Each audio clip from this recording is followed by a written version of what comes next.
that point was a bliss point where investment would have.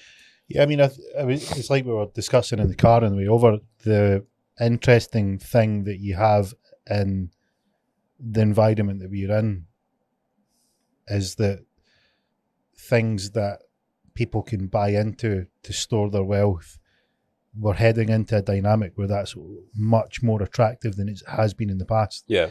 And you're probably likely going to see an uptick in the demand for places that people can store their money. Yeah. Other than the traditional methods. The whiskey thing is, and obviously, obviously you've heard of cask programs. You know, it's a big thing. The Scottish distilleries have been doing it for quite a while, where you buy a barrel and buy it for $3,500-4,000, and then in 3 years' time it's. I've got barrels. Oh, you got barrels, right? Yep. So if you're passionate about whiskey, that's by far the only reason you should do it. If you're doing it from an investment point of view, now. Some people will be like, Chris, you haven't a clue what you're talking about.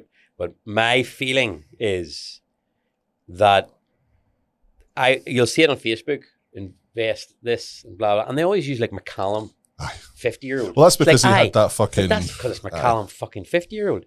Just because you bought a barrel from some small wee distillery and your business model is in 50 years' time, it'll be worth $300,000, $500,000. She's like, it won't be. It's because it's Macallan, 50-year-old. The market is saturated with casks. There's not going to be a shortage of whiskey. No. That's the problem.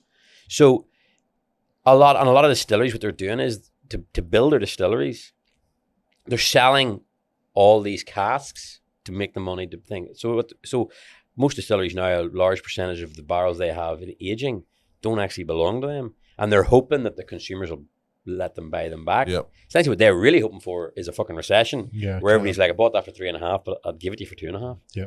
That's what they're really hoping for, because then they can buy it back. But the reality is a lot of people, like syndicates, have got together and they want to see it through. They want to release an 18-year-old, they want to release a 9-year-old, and then they'll pay the duty and bottle it and everything like that.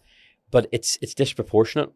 Now, it certainly works. See, for well-established like legacy distilleries like Macallan or Glenfiddich, or there's another, what do you call it, Ardbeg. Yeah. Like them guys, like they're just turning like grain into gold because of the brands that they are. Young distilleries will 1 in 100 might even get close to that. It's Macallan's master distiller that done my barrels. Is that who did your barrels? Yeah.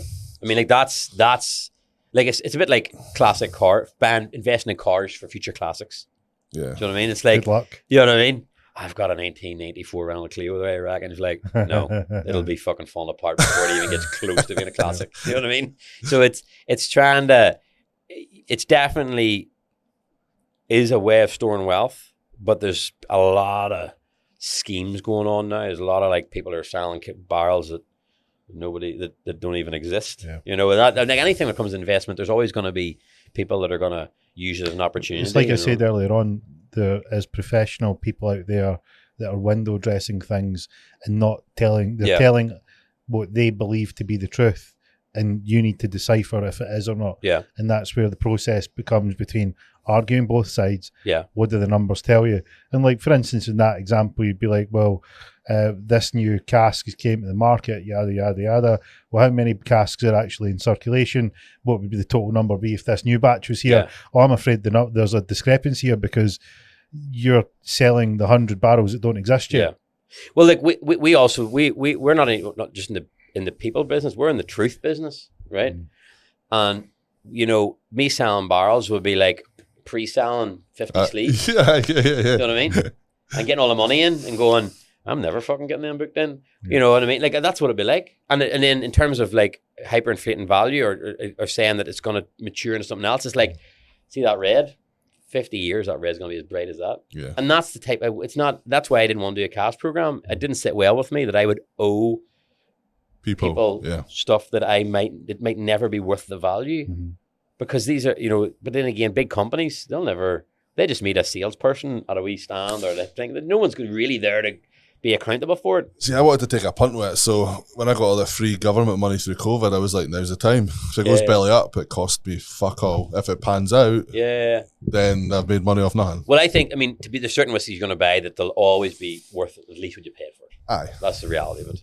And for some, it is going to be a serious investment.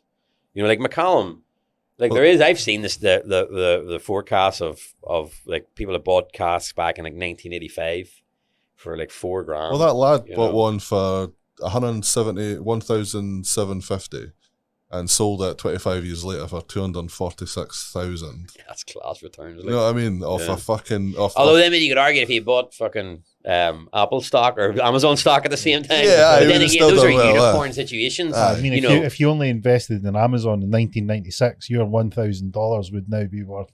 I know. You know, fill in the date, the time, and just put that. You know, any number. But whiskey's a good. I think it is still a good tangible investment. Do you know what I mean? Like the ass is not going to fall out of it. Oh, not you know. And at the end of the day, you'll always have whiskey. Yeah. You know what I mean? And that's sort of the nice thing about it.